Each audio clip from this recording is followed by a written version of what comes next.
বন্ধু, একটি গুরুত্বপূর্ণ কথা আপনাদের বলি। আসসালামু আলাইকুম, নমস্কার। আচ্ছা, অভিষেক বন্দ্যোপাধ্যায়ের পায়ের জুতোটা মুছিয়ে দিত একজন দাড়িওয়ালা, একজন টুপিওয়ালা, আল্লাহওয়ালা। কখনো এটা দেখেছেন এই দৃশ্য? আমি দেখেছি, তাই বললাম। অতএব এমন সন্তান তৈরি করুন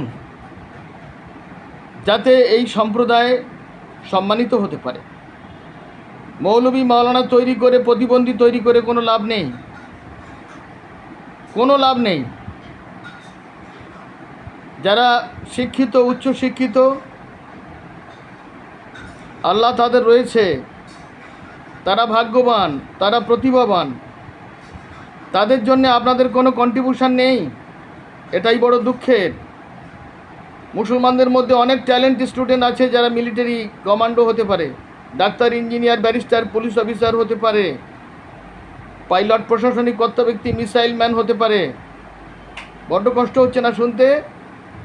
কষ্ট তো হবেই, কারণ আপনার মধ্যে তো সেই বিদ্যা বুদ্ধি, সেই চেতনার জগৎ নেই। আপনি তো ভিক্ষাবৃত্তি করে জীবিকা নির্বাহ করবার চেষ্টা করেন, হাজার হাজার মাদ্রাসা তৈরি করে। এটা আমাদের লজ্জা।